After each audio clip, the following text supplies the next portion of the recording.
आकाशवाणी मध्य प्रदेश से प्रस्तुत हैं प्रादेशिक समाचार।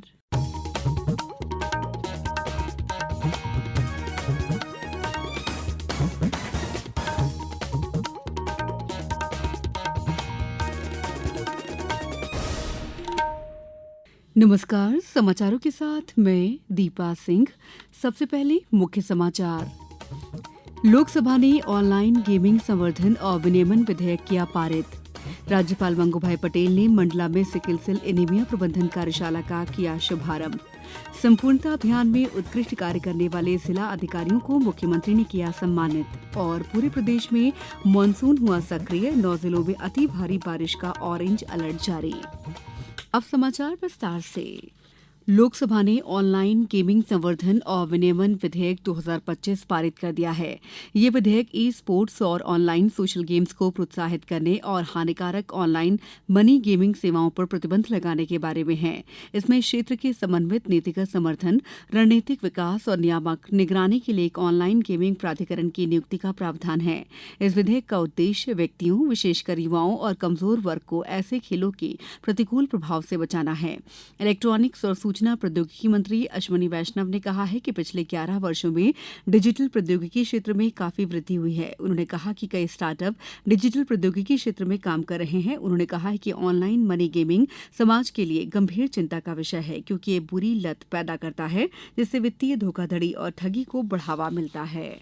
Online gaming digital technology, digital की दुनिया का एक बहुत बड़ा सेक्टर है। इसमें 3 सेगमेंट है। पहला सेगमेंट है ई स्पोर्ट्स, जिसमें खिलाड़ी आपस में कोऑर्डिनेशन करके टीम वर्क करके खेलते हैं। दूसरा सेगमेंट है ऑनलाइन सोशल गेम, जो कि बिना कोई मनी के खेला जाता है। और जो तीसरा सेगमेंट है वो जो समाज के लिए बहुत एक बड़ी चिंता का कारण बन के उभरा है, online money game. Online money games के कारण लोगों में एडिक्शन हो रहा है। जगह जगह से इस तरह की खबरें आती हैं कि परिवार की बचत सारी की सारी गेमिंग के अंदर चली गई। आज इस बिल को सदन में पेश किया गया और लोकसभा में पास किया गया।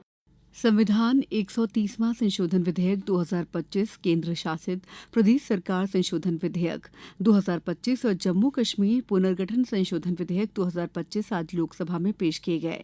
केंद्रीय गृह मंत्री अमित शाह ने ये विधेयक पेश किए। कांग्रेस, AIMIM और समाजवादी पार्टी सहित विपक्षी दलों ने इन विधेयकों को असंवैधानिक और संघीय व्यवस्था विरोधी बताते हुए इनका विरोध किया। बाद में सदन ने तीनों विधेयकों को आगे की जांच के लिए संसद की संयुक्त समिति को भेज दिया। महोदय, मैं प्रस्ताव करता हूं कि भारत के संविधान का संशोधन करने वाले विधेयक को पुनर्स्थापित करने की अनुमति दी जाए। महोदय, मैं प्रस्ताव करता हूं कि जम्मू कश्मीर पुनर्गठन अधिनियम 2019 का संशोधन करने वाले विधेयक को पुनर्स्थापित करने की अनुमति दी जाए। संसद ने भारतीय प्रबंधन संस्थान संशोधन विधेयक 2025 पारित कर दिया है। राज्यसभा ने आज इसे मंजूरी दे दी।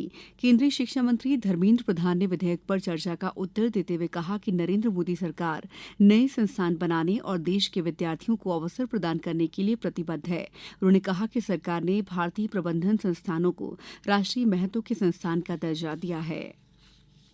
राज्यपाल मंगूभाई पटेल ने कहा है कि वो विवाह के पहले आनुवांशिक कार्ड का मिलान अवश्य कराना चाहिए। सिकल सेल एनीमिया की बीमारी आनुवांशिक है।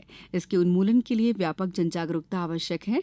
राज्यपाल श्री पटेल आज मंडला के ग्राम सिमर खापा के एकलव्य आदर्श विद्यालय ऑडिटोरियम में परंपरागत चिकित्सा का स्वास्थ्य संवर्धन में योगदान और सिकल सेल एनीमिया प्रबंधन विषय पर 1 दिवसीय कार्यशाला में शामिल हुए। राज्यपाल श्री पटेल ने कहा कि सिकल सेल से पीड़ित व्यक्ति का चिन्हांकन और त्वरित रोग उपचार ही इस बीमारी से बचाव का कारगर उपाय है।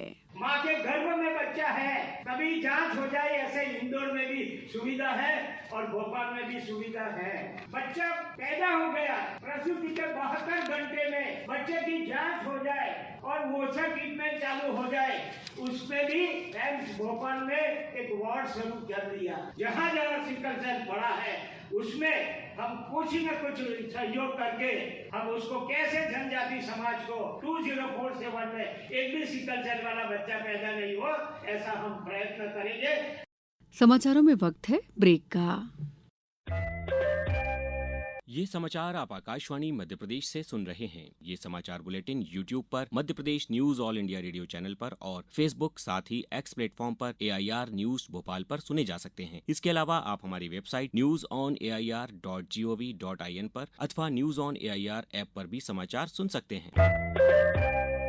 ब्रेक के बाद समाचारों में आपका एक बार फिर स्वागत है। मुख्यमंत्री डॉक्टर मोहन यादव के मुख्य आतिथ्य में आज भोपाल के Kushabhau Thackeray international convention centre में राज्य स्तरीय संपूर्णता अभियान सम्मान समारोह आयोजित किया गया।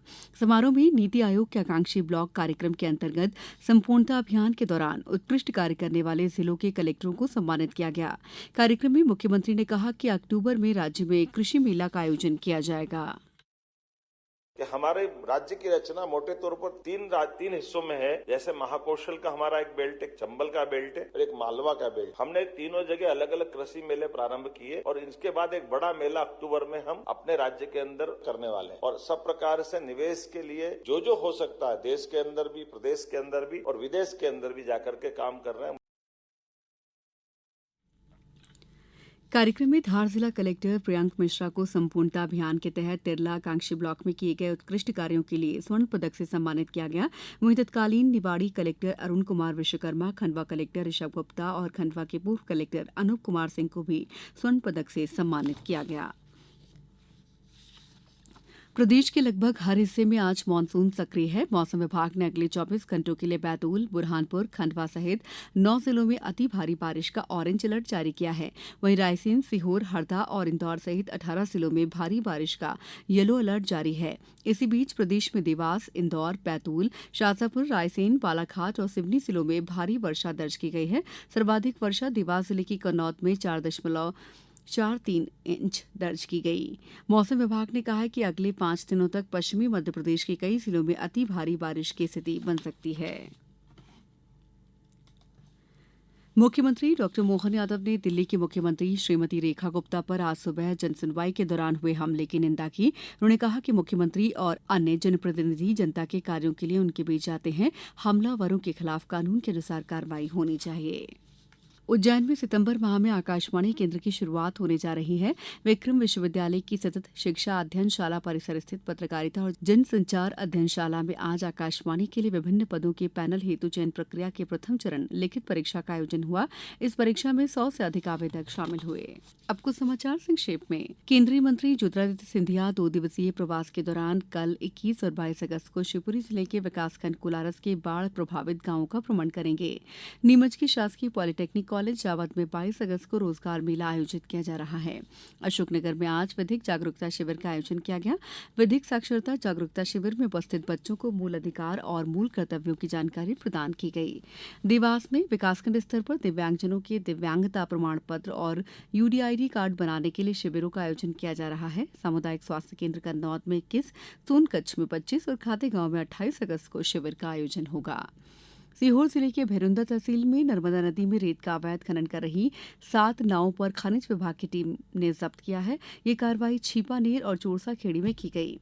पन्ना जिले में डायल 112 सेवा का शुभारंभ हो गया। ये सेवा डायल 100 की जगह लेगी। पुलिस अधीक्षक ने सिविल लाइन में 16 वाहनों को हरी झंडी दिखाकर रवाना किया।